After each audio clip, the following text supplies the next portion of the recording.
Insurance isn't one size fits all. That's why drivers have enjoyed Progressive's Name Your Price tool for years now. With the Name Your Price tool, you tell them what you want to pay, and they'll show you options that fit your budget. So, whether you're picking out your first policy or just looking for something that works better for you and your family, they make it easy to see your options. Visit Progressive.com. Find a rate that works for you with the Name Your Price tool. Progressive Casualty Insurance Company and Affiliates. Price and coverage match limited by state law.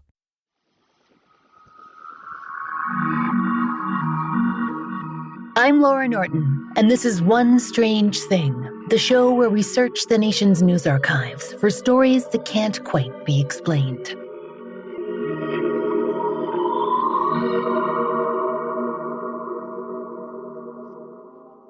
Strangers, you're going to have to indulge us for a moment, because we want to start at the end of this story, specifically on Halloween night, 1936.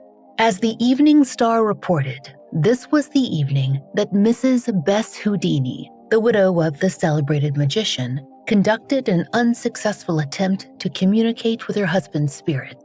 It was not her first go-around, but we'll get to that later. First, we need to start with the gathering itself, because it was of note. That's according to the Library of Congress's blog, which described the scene.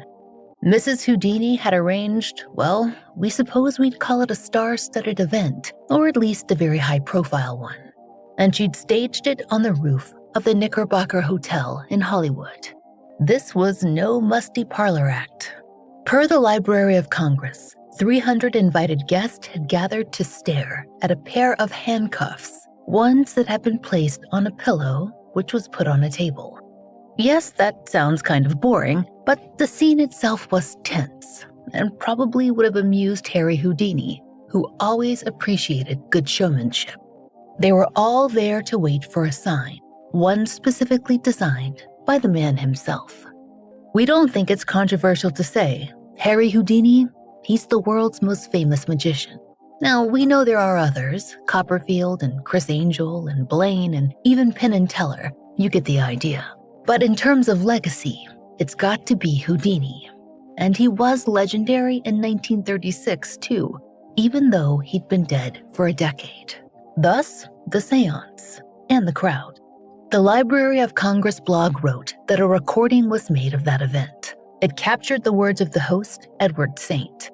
He was a former carnival barker and a friend of Bess Houdini, so perhaps he was the perfect choice.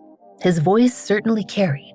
At a carefully chosen moment, he cried out, "Ooh, thou disembodied spirits! We have waited, Houdini, oh so long! Speak, Harry!" Harry did not speak. As National Geographic noted, the illusionist had, quote, missed his final cue, and it would be Bess Houdini's last attempt to reach him. But why exactly was she attempting anything? Well, most of us know Houdini as an incredible escape artist, so much so that he was once known as the King of Handcuffs.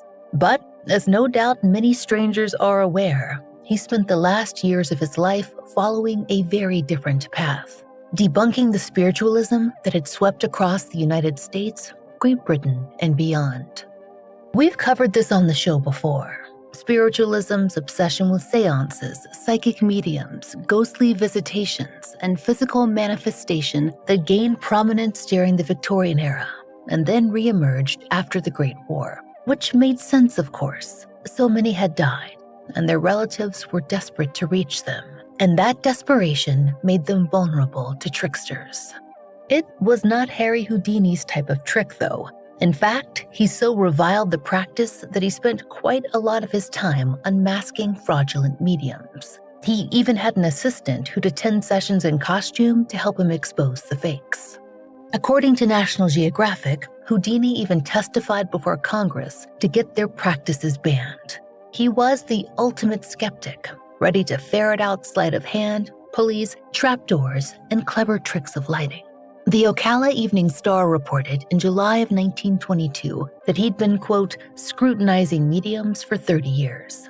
The paper noted that he had attended thousands of seances and claimed he had never seen a demonstration that he could not duplicate by mechanical means.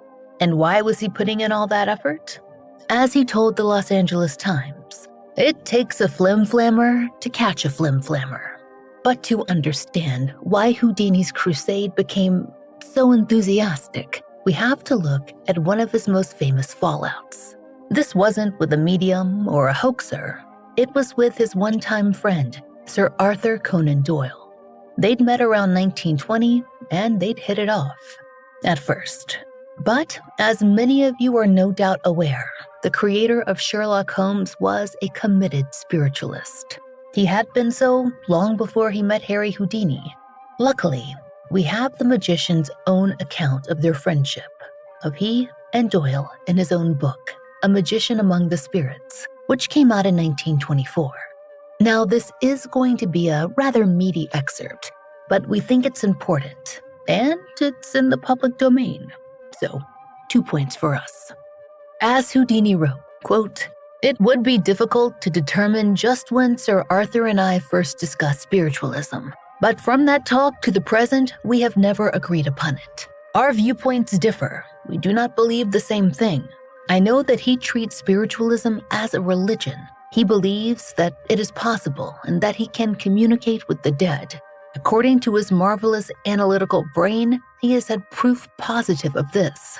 Unfortunately, he uses the reasoning so common among spiritualists that no matter how often mediums are caught cheating, he believes the only reason for it is that they have overstepped their bounds and resorted to trickery in an effort to convince. There's no doubt in my mind, Sir Arthur believes implicitly in the mediums with whom he has convened, and he knows positively, in his own mind, that they are all genuine. Even if they are caught cheating, he always has some sort of alibi, which excuses the medium and the deed. He insists that the Fox sisters were genuine, even though both Margaret and Katie confessed to fraud and explained how and why they became mediums, and the methods used by them to produce the raps.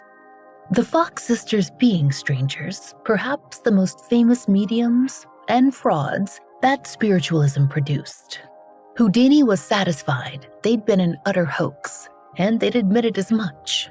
But according to him, Sir Arthur Conan Doyle still believed. And that led to a particular event in June of 1923 that cracked their friendship in a very public way.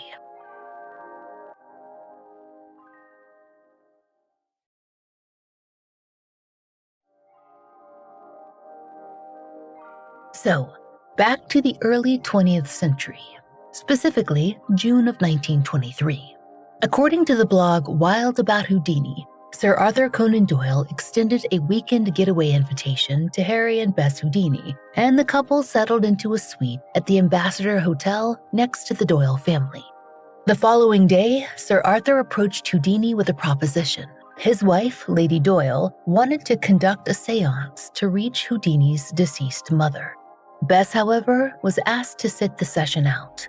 Her presence, alongside her husband, might create what the Doyles described as, quote, two people of the same mind, which they believed could disrupt any spiritual connection. Per the Forward newspaper, Lady Doyle had decided to attempt an automatic writing session. You'll likely recall from previous episodes that it's a form of communing with the dead that can involve candles or mirrors or neither, but definitely paper and pen. The idea being that a medium could let a ghost right through the medium's own hand and thus deliver a message. And Lady Doyle had set her psychic sights on a dead person very close to Harry Houdini, as we said, his mother, Cecilia. Per the Forward, she commenced that evening to scrawl out 15 or so pages of communication meant for Houdini, who was, we can definitely say, not pleased. It wasn't just the choice of Cecilia as a subject, of course. It was what Lady Doyle supposedly wrote in her stead. For one thing, the whole letter was in English, which would be an odd choice for Cecilia, who primarily spoke German and Yiddish. And then there was the heavy Christian influence of the message, which the Forward noted even included sketches of the cross.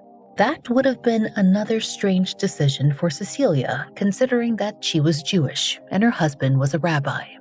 Third, there was quite a lot of time spent in the letter thanking the Doyles for their service to spiritualism. Not exactly what a ghost might spend time on when given the chance for brief communication with their child. But it was, as scholars have noted, perhaps exactly the sort of thing that a well-to-do Lady Doyle might have come up with. It was clear to Houdini that whether by design or influence, the whole thing was, we'll say poppycock to keep this a family-friendly show, and he was not happy. He kept that fact to himself for a while, but per Wild About Houdini, eventually addressed the issue with the Doyles via correspondence. He wrote to thank them both, but he explained that he did not view it as believable due to the language issue, and that was as polite as he could be. Per the Collector History blog, things really devolved when Conan Doyle began to speak publicly about proving spiritualism valid to Harry Houdini, which he had not. So Houdini responded, and quote, Houdini's public rebuttal launched a long public feud that would divide the two great minds for good.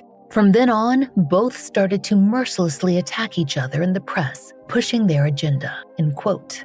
According to the South Bend News, Houdini even told Congress that Conan Doyle was, quote, one of the greatest dupes. And he continued with his hoax busting, perhaps with even more fervor. Sure, there were his reveals that ectoplasm was really just cleverly hidden strips of gauze or cheesecloth, but he also took on the biggest stars, like the famous psychic medium Mina Crandon, who usually performed under the stage name of Marjorie. In 1924, Mia Crandon was competing for Scientific American's $2,500 prize, and as historian David Jarrer noted to Smithsonian Magazine, this was no small thing. Scientific American was, as he put it, quote, a really big deal in those days. They were sort of the 60 Minutes of their time. They were investigative journalists. They unveiled a lot of hoaxes. But Mina Crandon was convincing. National Geographic described how, quote, tables seemed to levitate during her seances, and a bell in a box rang, even when no one touched it. Her apparent abilities won admirers, including researchers who believed she was the real deal. Those admirers did not include Harry Houdini. He issued a 40-page pamphlet titled, Houdini Exposes the Tricks Used by Boston Medium Marjorie. Per the magazine, he, quote, claimed to have cracked the mystery of Crandon's ringing bell. She simply rang it with her feet, he said, after he felt them brush against his legs. Smithsonian Magazine wrote that Houdini persuaded the committee to deny her the prize, but that she wasn't utterly proven a fraud until months later when, quote, a Harvard graduate student revealed all the mechanisms of her tricks. Still, though, Houdini stirred up quite a fervor. And here's the interesting thing. Apparently, Houdini's ability to expose these tricks, it came from a rather hidden chapter of his own life. Hidden may be overstating it, but we're pretty sure that he did not advertise the fact. National Geographic wrote that Houdini and his wife Bess started their career with a seance show where they performed as mediums. He knew how to, quote, tilt a table because he'd done it in the, quote, traveling medicine shows of his youth. But he eventually began to experience guilt and recognized how vulnerable the attendees were. So he went very far in the other direction. And as the Evening Star reported in 1922, Houdini's public stance was oddly specific. He didn't say it was impossible to speak with the dead. Instead, he wrote, quote, I do not deny that it may be possible to pierce the veil. All I say is that I have been unable to find a single scrap of evidence, which makes complete sense considering his utter disparagement of mediums. Or it would make sense, except for one strange thing. It seemed like Harry Houdini wanted to believe, perhaps even as badly as Sir Arthur Conan Doyle. Except he, for one, refused to do it without proof. Now, we don't mean that he wanted to believe in spiritualism itself per se, or its showboat tactics, but rather that there might be a way to reach the dead. And really, that wasn't so much about the departed, we don't think. It seems he was more focused on finding some sign that there was something on the other side, some state of being that came after death. And it seems like that desire, that hope, went back a long time. National Geographic reported that after his father's death in 1892, the young Houdini, quote, accompanied his mother to mediums. Though she fervently hoped they would contact her late husband, they never did. Disappointed, Houdini was unimpressed with them all. That was around the time that Houdini himself was scratching out a living as a medium in the sideshows, so it's no surprise he caught on quickly. But then, he suffered an incredibly painful loss, the death of his mother Cecilia in 1913. Historian Joe Panansky told the foreword something we think really crystallizes the impetus for Houdini's search. That, quote, Houdini's devotion to his mother is as defining a characteristic as we can actually nail. He really died a little bit when she died. So maybe it's no wonder that Houdini wanted to speak to her again, if it was possible, which he did not think it was. But it seems he hoped. He was certainly driven by something. So, as the Beaumont Enterprise wrote, quote, when his mother died, he made it his mission to find an authentic medium who'd be able to contact her. Not to expose the medium, strangers, but to find a real one. Per National Geographic, he wrote that, quote, I too would have parted gladly with a large share of my earthly possessions for the solace of one word from my loved departed. And then he got to thinking about his own death. It was strangely prescient, considering that he would not live out the decade. Houdini was interested enough to try and set up systems with some of his closest confidants. Promises, basically, that they'd try and connect with each other, whoever made it to the other side first.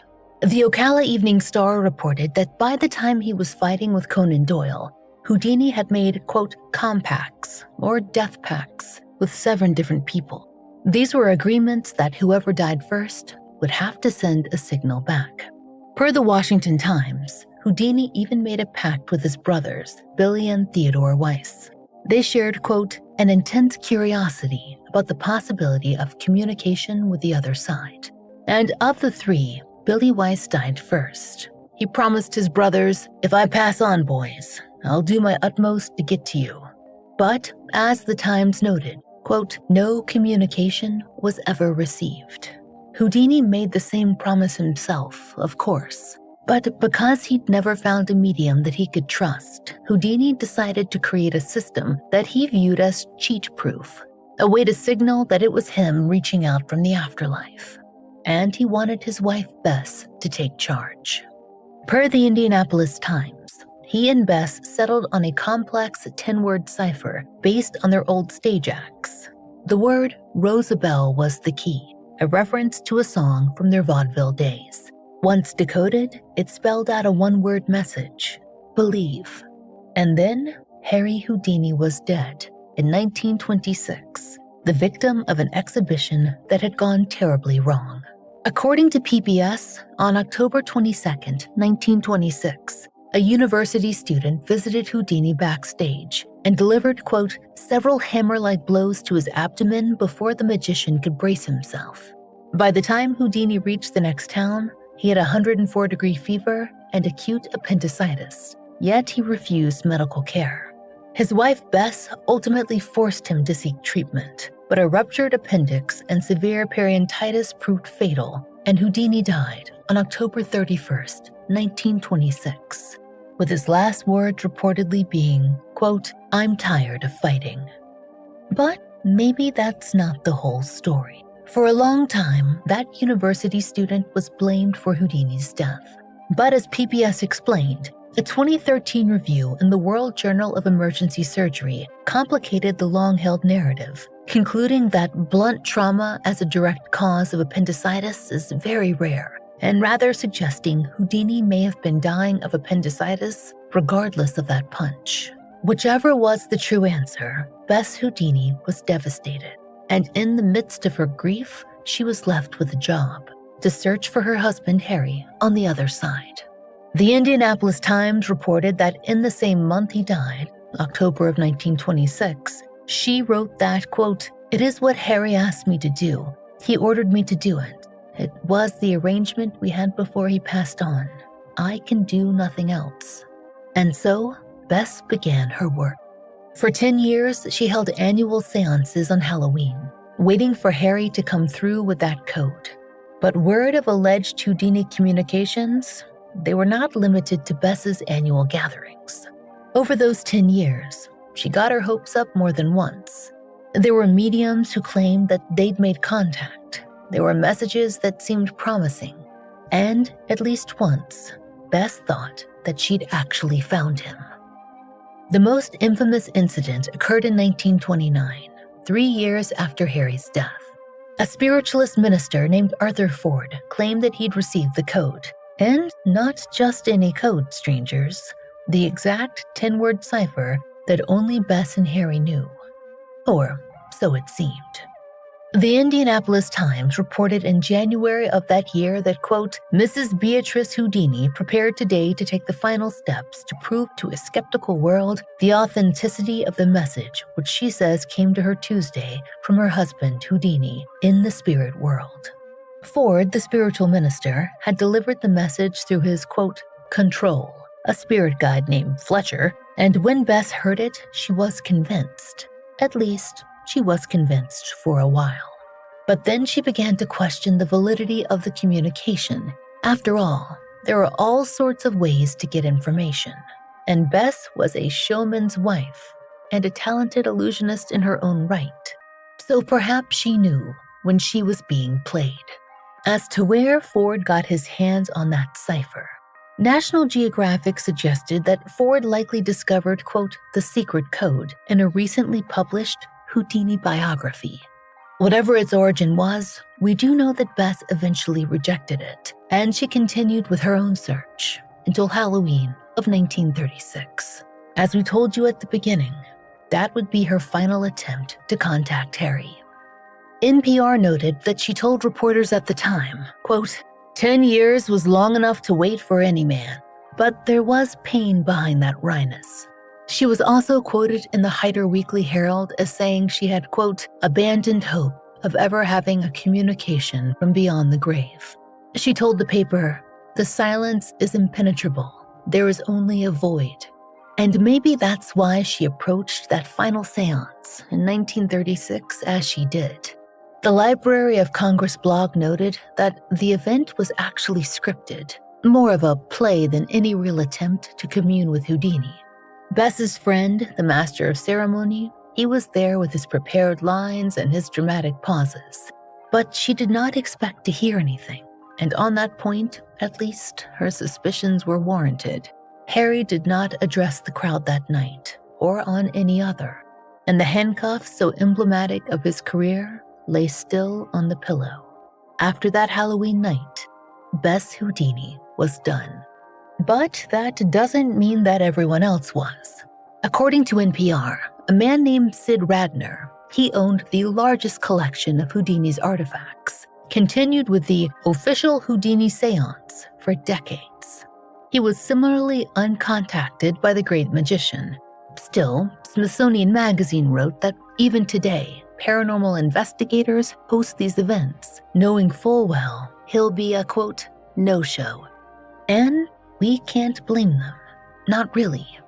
Like Houdini's own tricks, pulling off what seems to be impossible is always attractive to the most daring among us. When reaching out to the spirit world, why not attempt the most difficult trick of all? We suppose that it is ironic. In his quest to prove that spiritualism was a fraud, Houdini became its most enduring icon, perhaps even more than his frenemy, Sir Arthur Conan Doyle, who believed in spiritualism until his own death in 1930. Whether or not Doyle visits modern seances, we're honestly not sure, so if you've chatted with him, you can let us know. There is an interesting thread that we feel connects this past obsession with contact to our current age. The Toronto Star published a piece that compared our modern obsession with AI companions to the spiritualists of Houdini's era. The author described how many of us are still looking for a, quote, invisible presence, and that kind of connection can perhaps tell us that the people we love aren't really gone. As for Houdini, well, he was wishing, we suppose, for a life and an afterlife that was kinder than he suspected it to be. And that's a perspective that we here at One Strange Thing, we can truly understand. After all, it's our mission. We are always searching for the unexplainable, and we are always hoping, perhaps against hope, that no one has managed to disprove it. We hope you'll join us next time for another real-life story from the fine print of America's local papers. From the lives of regular people, just like you and me, except for one strange thing. One Strange Thing is an independent podcast. To support the show and to hear more of the entirely true and enticingly peculiar, you can check out our premium offerings. If you'd like to subscribe on Apple Premium, you'll get both premium and ad-free early access episodes, along with ad-free and early access to our other podcast, The Fall Line. If you subscribe on Patreon, you'll get ad-free early releases of our regular episodes, a monthly full-length bonus episode, giveaways, and blog posts. We hope you'll check out one of these options and support the show. There's a link in the show notes. If you're listening on Apple Podcasts, please be sure to check your subscription and make sure that you are following the show. Otherwise, Apple updates mean that it may disappear from your feed. And if you enjoy One Strange Thing, please take a moment to leave us a great rating or review on your favorite podcast app. It really helps.